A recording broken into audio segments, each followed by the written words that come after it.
Hey guys, Allegi here, bringing you guys our next Twitter discussion video. Today we have a pretty fun question asking, what Pokemon in Draft League do you consistently see that you think is mistiered? That can be that it's way too expensive or way too cheap. My personal example was going to be Mega Tyranitar. If you guys watched my most recent video on my sports circuit run, I had it on that team. I've drafted in a few different Natdex leagues, and I feel like I always see it very low on tier list, much lower than I think it should be, and I think it's an absolute monster on the right build. And I think it definitely deserves a little bit more respect in the tiering department and in the team builder personally. But that's my example. I'm excited to look at your guys's. If you guys are also excited and enjoy today's video, be sure to drop a like as well as sub to the channel. We're on our way to 2,000. I'd really appreciate it if you wanted to help me out along that journey. Also consider becoming a channel member. That's also right next to the subscribe button right down there at the bottom. There's a lot of cool perks, whether it be seeing videos early or me helping you build teams, getting shouted out at the end of the video, special role in the Discord, all that fun stuff. So I'd really appreciate it if you help me out along that journey. So with that being said, let's go ahead and jump on into it. First up, and I'll let you know if I agree with these or not. Some of them I do, some of them I don't. First up is one I definitely agree with, which is going to be Aquarius saying fucking Cresselia is just a 6-pointer. I honestly agree. I think Cresselia, in my opinion, it's a really bad Pokemon. And I feel like most people, at least more experienced Draft League players, are going to have the same opinion. It's incredibly passive and really is exploitable in the builder and in the battle if a player knows what he's doing. Now, if you don't know what you're doing, you're new to the game, a Pokemon like Cresselia can seem just overwhelming and ridiculously hard to beat. I think it was John in his first league. They ended up banning Cresselia in their second season because they're new to the game. They didn't know what the move Taunt did. So they thought it was just absolutely broken. I remember being early in my Draft League career too and thinking, man, how do I beat this absolute behemoth? But really just the move Taunt will suffice in most instances. So I definitely think this thing is pretty terrible and usually not worth a draft slot. Maybe it's 6 points. I would think about drafting it, but it might be a bit of a hyperbole, but I definitely don't like it very much as well. Next up here, we have Thriller saying, honestly, I don't know how to answer this one, but some mons that come to mind is Xplod, a mon with very limited switch-ins that can just break and stack attack up because it's offensive, defensive, it's very strong in the right hands. So Xplod is a Pokemon I'm personally a bit iffy on. I know a lot of people love having a lower tiered Xplod, just come in and click Boom Burst. And on paper, it seems awesome. Like, Xplod comes in and really specs Boom Burst, can just 2-hit KO most of the game. It has great coverage if you really need it. And it can hit a lot of things super effectively despite its mediocre stats. But I really think that its mediocre stats really are a hamper on it. My main thing with Xplod is not even its special attack stat being low, because I think you have high enough base power moves to make up for that. I think it's mostly its speed and its really bad bulk that really kind of make it bad for me. So I'm gonna go ahead and look and try and remember Xplod's stats, but I'm pretty sure they're not great. Yeah, 68 speed and then 104, 63, 73 bulk just is not doing it, especially with the lack of resistances and things like that. And while it's very strong, you can see this Boom Burst just kills, obviously Overheat just kills 2 Abomasnows. But one Abomasnow is just going to drop to a Boom Burst from full, which is ridiculously strong. But again, it's very hard to position this thing in and get it the KOs that it wants with its speed tier and with its defensive viability. So I'm not super big on it. Stack Attack is definitely an interesting pick. I think on the right team, Stack Attack can put in some work, whether it be an OTR, Trick Room Abuser in itself, or just being that defensive rocker with access to Body Press System, which is an amazing tool for it. So I definitely think that's pretty dope. I'm gonna get a little bit of water. I'm only like 3 minutes into this video, 4 minutes into this video, and I'm out of breath and my mouth is dry. I ate a lot of sunflower seeds in my little brother's game today. Baseball game, so my bad. Next up, we have Marcus here saying, if you're, and I love his answers. He always words things so wonderfully. He says, if you're ever in a league and see Porygon for 1 point, it is your God-given responsibility to teach the Happens a lesson. I'm glad we're past the point of the most, that point in most larger leagues, but there's always a few stragglers. Porygon is definitely a Pokemon that's like seen a huge surge in viability this gen, mostly due to the access to teleport, and honestly, very serviceable bulk for the speed tier that it's in. I just did the LC set. Oops. Let's say 100. My bad. But regardless, 65, 70, 75, I mean, it's bulky in the Xplod we're just looking at, and that's not even with the Eviolite. Alright, nah, it's a little bit less bulky without the Eviolite, but with it, it's still very serviceable. Again, it's a very low point Pokemon, and you typically used to see it in 1 point consistently, but really with teleport, it's very solid, and with like analytic as its ability, it's going to be breaking subs and being less passive than you'd think. So I definitely agree. If your team's like really ghost weak and you need something to switch into those things and teleport and pivot around, Porygon's a phenomenal pick, and I think it's been like kind of it's seen a big, not resurgence, but just, I guess, wouldn't just be surgence in Gen 8. I don't know if that's a word, but definitely a very good Pokemon. Next up, we have Badass Frostlass here saying, I feel like Galarian Moltres is usually monoseen in the 8 to 9 point tier, but I definitely think it's worth 11 to 12 with its great typing, and while it shouldn't be restricted just setting up, it always gets an agility or plot off just because of its bulk. Now, I don't know if this is a Wi-Fi thing or just like in the leagues Frostlass is playing in here, but I typically do see Moltres in that 11 to 12 range personally. And now if I'm wrong in the leagues, it's just the leagues that I'm playing in, 8 to 9 points, whatever leagues you're playing in, yes, 100%, they need to bump that up to 11 to 12. I absolutely love myself some Gmolt. It's incredibly strong. It's incredibly bulky. I'm a firm believer if they gave that thing Roost, it would be like a tier 1 Pokemon.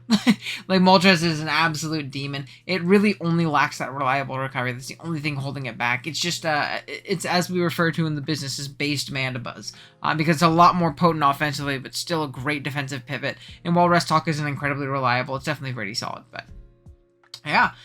Next up, we have Jaybird, and this is one of my favorite points. This might be a thumbnail, I don't know. We have, first, just kind of a normal take here, and we're at the point as a community where most tier lists are getting pretty close to being amazing, but I see people starting to try to underprice starts like Conkeldurr since they aren't drafted at a high enough rate, and that's definitely an interesting idea, and I believe CGT is doing a similar thing where they're kind of having more fluctuating tiers based on what people typically draft, and I definitely like that idea for lowering Pokemon. I don't know how I feel about it for making Pokemon higher, and like 4-point Porygon like we saw on, while it's a great 1-pointer, I definitely don't know if I put in 4 points.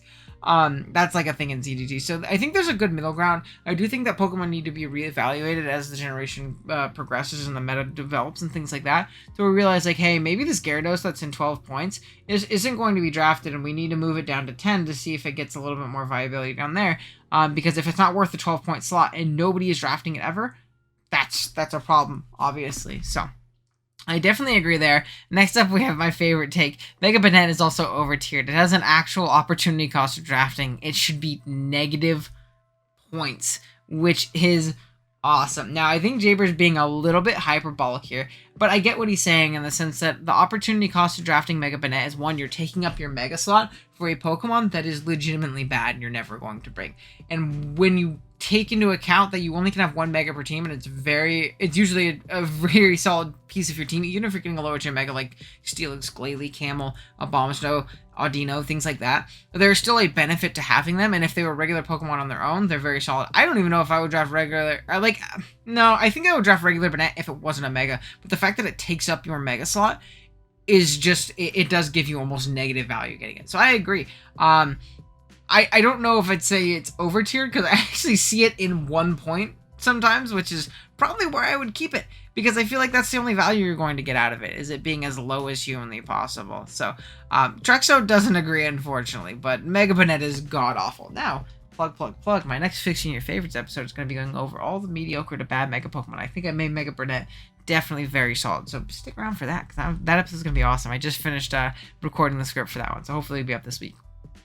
All right, next up, we have Fran here saying Vigoroth, usually rated at 1 or 3 points when, not 2, when as a low tier EV like bulky normal, it provides fast encore to ruin setup threats like Suicune, has fast taunt to prevent things from setting up more than once, and is one of the most reliable roaring low tier threats in the game.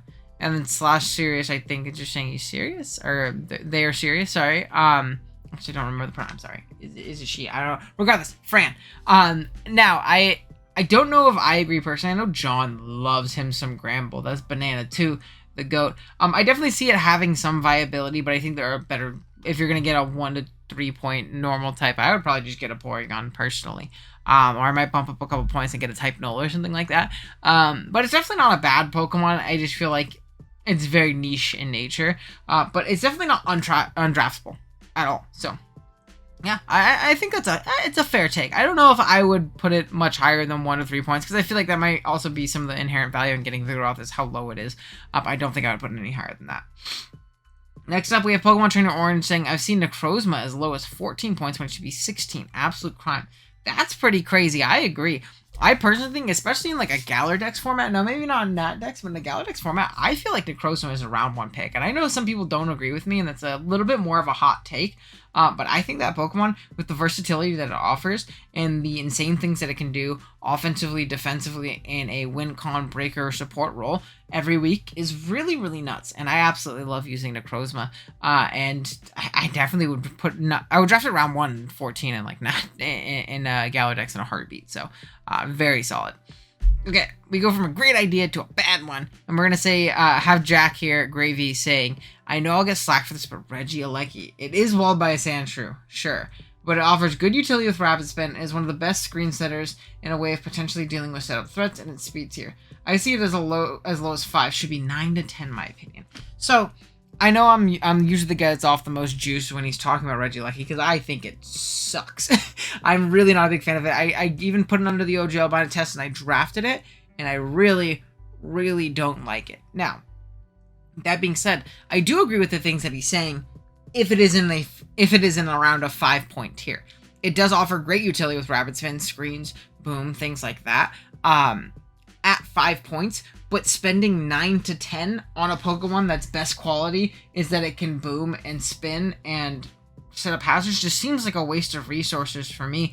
It does force very specific prep, which is nice, I suppose, but again, I really just don't see it as that inherently valuable to have screens. There are so many different Pokemons that can fulfill that role and offer much better utility to you outside of that, if that makes any sense. So, again, I'm not super huge on Allegi, obviously, though, so maybe I'm not the best guy to have that opinion. Let me see where the most recent Showdown League I played in was Trick House Gengar. I want to see if it pops up for me on here.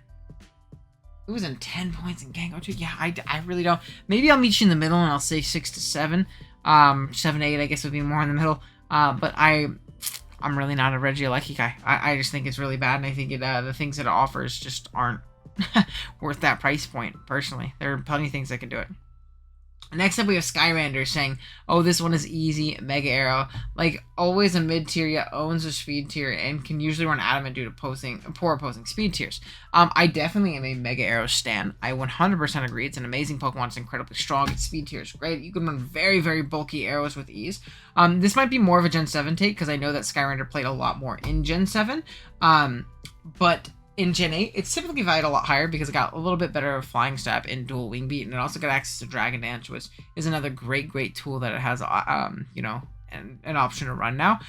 So I think that maybe now it might be aptly priced, but in the past, for sure. I think in Gen 7 in particular, not a lot of people use it, but now in 14 points in most leagues, 14, 15 points, I think that's pretty apt. It's in the same tier as things like Megazord Y and things like that. Mega Slowbro, which is another one. Thunderous, Toxapex, things like that. Mega Venu, Urshi Rapid. So Mega Arrow is definitely priced appropriately in Natdex leagues of today. But in the past, I would for sure agree that Gen 7 Arrow is definitely a slept-on threat that not a lot of people seem to jump on the hype train for. Except we should be saying any Regen Cormon, jack them up in price, get them out of here. Regen is the best move in Pokemon, so I totally see where you... the best move, the best ability in Pokemon, so I get you. Next up, we have Horizon Gaming saying Reggie Allegi has its flaws, but it's much better than it's usually tiered. We already talked about that one. No. And then we have Nashoba saying, I really dislike when there's a huge gap between Slowbro and Slowking. Like, why should I take Slowbro when I can take Slowking around later and get an extra 3 points? They should be the same point or 1 point difference. I honestly do agree. Now, I feel like for the most part, I typically do see them very, very close to each other. But maybe I'm wrong. Maybe a lot of leagues do have Slowking a lot lower. And I know that was definitely a large trend in Gen 7. And I honestly couldn't really think of the difference. I remember I saw this tweet when it first came out, and I was trying to think of why back in the day Slowking was much lower in pricing. Maybe it's just because people weren't using it as much and didn't really see the power of Future Sight, plus that, like, fat Spadef stat and pivoting out. Maybe it's just that the teleport buff really, really helped it out as a good, solid Spadef pivot, getting in and out very easy. Honestly, I couldn't tell you, but I do love both of these Pokemon. I think they're both incredible, and they're very, very close to each other and their price point. And honestly, just because both of them are around, it doesn't always mean Slowbro is better for your team. Sometimes Slowking is much better for your build because you need that Spadef wall, and AV Slowbro just doesn't do it in a lot of weeks for me.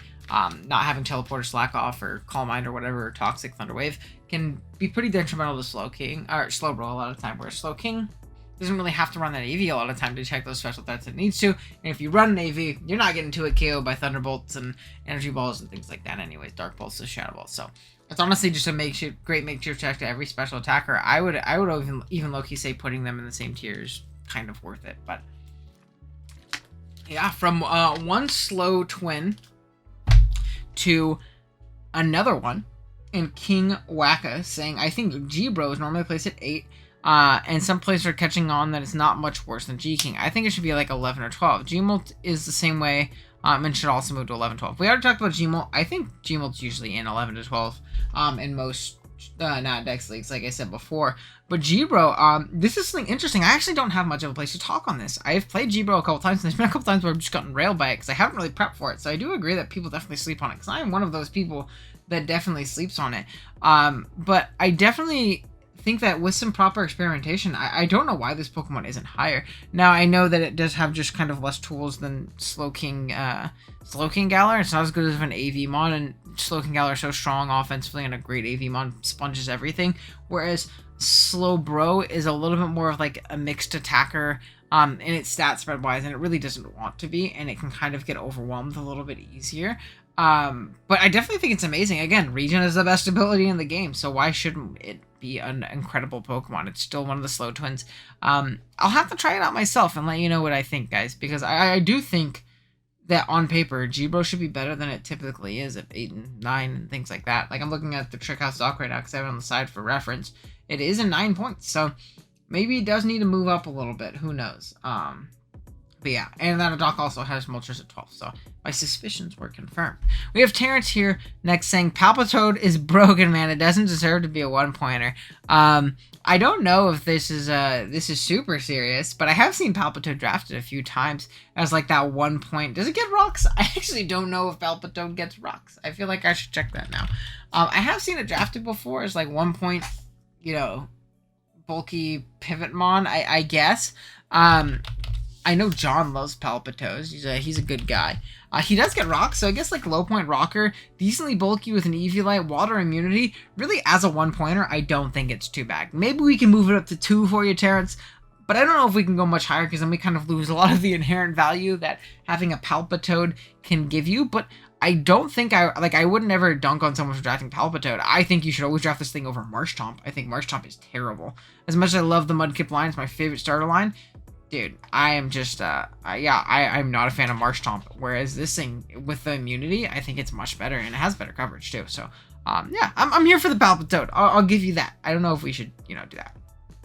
Next up, we have Christopher here, saying Glow King. A lot of leagues are catching on, but some overprice it, and some underprice it. Now, I think early on, that's the case. I remember when, Crown Tundra first dropped, we had Glow King in, like, 9 points in NCP Wi-Fi, and then like barely moved up to like 12 the next season, and I was just like one of those people that was consistently a G-King hater. I thought it wasn't that good. I thought it was super overrated. I thought people were way too much overhyping it and things like that. And then I used it finally, and I am 100% on the G-King juice. I'm sipping on that Curious Medicine. I think that Pokemon is like a 16, 17 point Pokemon. I would draft it round 1. Like, I absolutely love it. I know Kurt's the same way. I know so many people who are again, sipping on that Curious Medicine because, sipping on the Eerie Spell because it's an incredible Pokemon. I don't know if people can overprice it unless they're putting it at like 17, 18. I think it's definitely worth a 16 point slot in a lot of leagues, personally. But there are definitely a lot of leagues who underprice it, so. Rampardos, though, is also an interesting one. Rampardos, though, is consistently under-tiered, especially in low-tier leagues. Rampardos is a Pokemon that I just feel like is so close to being good, man. Like, it's so hard to look at a Pokemon with 165 attack and be like, yeah, this Pokemon sucks. Like, it's hard to draft. And unfortunately, I do disagree with Christopher here. I don't consider it underpriced because it is so hard to position a Pokemon with this mediocre bulk and this terrible speed tier to really do anything that you want it to do. As a Scarfer, it's really lackluster. You don't find good setup opportunities. Rock isn't great defensively in a lot of matchups and really exploitable. And with a band, you're just going to be outspent and revenged and killed by everything. So, like, maybe there might be one or two niche matchups where Rampardos just comes in and fucking rips, right? And you can really take advantage of your opponent's fat. But for the most part, I don't know. I feel like this thing just needs a little bit more speed, a wee bit more speed, and it would be great. Next up, we have Scrosh here, if I'm saying that correctly, saying Megalop is usually around 16 points too high, implying that Megalop should be 0 points. Let's actually look at this tier list and see where Megalop is on here. I don't actually even think that Megalop is in 16. Let's see. So it might be negative points on this tier list, which Scrosh might 100% agree. We'll see. Megalopony, where's Lop? What is that letter L? It's in 15, so in Trick House Season 6, Megalopony would be -1 points for Scrosh, which is Mega Banette levels. I don't get his hate for Megalop, I've said it on a bunch of these videos, but I really like Megalop. I think it's very good, so maybe I'm in the minority. But I do know that it's a very polarizing mod, all jokes aside. I do know a lot of people either love Lop or absolutely violently hate it. I'm one of the Lop lovers, love me some Lop. Don't take that out of context or clip that, though. Thank God this isn't a Twitch stream, right? Okay, next up, we have the President of Kansas, a.k.a. Wiener Bar 420. What a name. We say, I always see Ninjask as a 1-pointer. It would still be one of the better Pokemon in the 3 to 5 point range. Having one that outspeeds almost everything and even some Scarfers is inherently valuable as a value pick. I agree, actually. I don't think Ninjask should be 1 point. I do think that being in the 3 to 5 range is probably fair. And honestly, I would probably stick in 3 if you're consistently seeing it in 1. I definitely think 3 is a pretty solid price point for it. Let me try and see where this league has it. We're going to type in Ninjask because I don't want to look. Didn't they also have Ninjask 1 point? I think 3 points is fair for Ninjask. It is inherently valuable to have something faster than everything and be able to U-turn around. It just is. And first impression is always a neat tool. It does need just a little bit of a buff. And obviously, this is assuming your league does not allow Baton Pass or Speed Pass or in any form, which they shouldn't. If they do, though, Ninjask becomes infinitely more valuable, and you probably value it at like 7, 8, 9. I don't know. I don't play in Baton Pass leagues because it's terrible. So maybe that. Next up, we have Iger saying Articuno or Galariz I think is underrated because I have seen it very low on lists. Pair it with terrain and their respective seeds, or run Blunder Policy and a Calm Mind Stored Power set. It's very fun to use. I could definitely see some cheesy sets occurring with a big Galar Articuno. I remember when Counter Intelligence first came out, Blunder used to spam this like grassy seed Articuno team, which is cool. It's the only one of these birds as well to get recovery and recover, which can always be cool. It just really struggles on hitting steel types, which can be really unfortunate in a lot of instances because steel types are pretty damn good. Maybe like Articuno plus Dougie could be fun, who knows. But it's definitely not like a great Pokemon, unfortunately. Except we have Beware is usually low on list 2. It can literally 1v1 Mega Gallade and Mega Medicham. I actually have done this myself. Beware is a demon. I set up on a Brent Gallade with a Beware one time with Bulk Up plus Protect. But I do agree, actually, Beware is one of my favorite normal types to use. Now, on the Spadef side, it's not great, but with an AV, it can kind of be circumvented. You really do need a solid Dark type to be your Ghost Resist and switch in on a Beware build.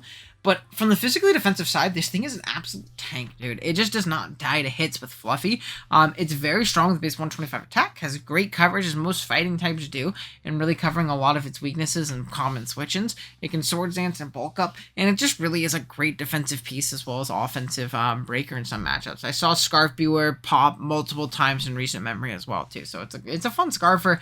It's a great mon. I really do like Beware, honestly. I think it's a great Pokemon. So I 100% agree with the Beware take. And then lastly, we have a pretty fun one from Corey here in saying, in most recent memory in the APA, I would have to choose Feraligatr and Cloyster. Both are offensive water sitting only at 6 points. Gator being able to wall break with SC or shred up and sweep with D-Dance. I do agree on the Feraligatr thing. I don't know if Cloyster's misrepresented in the tier list. I usually feel like it's about fine. But Gator is a Pokemon I feel like not only is like, I don't know if it's too low, though, or too low, because I feel like it's just not drafted enough. Maybe if it was drafted more often and people really exploited it, I would agree. But I think the fact that it's not drafted kind of shows that it might even be a little bit too high right now. But I do think that people in general should draft Feraligatr much, much more. I think it's incredibly strong, incredibly potent if you can position it correctly. It's a demon. Every time I play a for alligator, I have a Slowbro or something that I think can take a hit, then it sword chances and kills me, and I go, oh shit, because it can also choose jet through your team. So it's a great Pokemon. What can you say? But yeah, that is going to be our Twitter discussion for the day. A pretty short one, not too many of these, but we got to talk about some cool Pokemon. And got to see some fun takes like 6-point Cresselia, and got to be mean to Reggie Allegi and all that fun stuff. So let me know what you guys thought about today's Twitter question. If you have a submission that you want to talk about, go ahead and drop in the comments. I always try to respond to every single comment in the comments, so in the comment section. So always be sure to comment down there. Let me know what you want to see from our next Twitter discussion. And yeah, that being said, I'll see you guys in the next one. Later.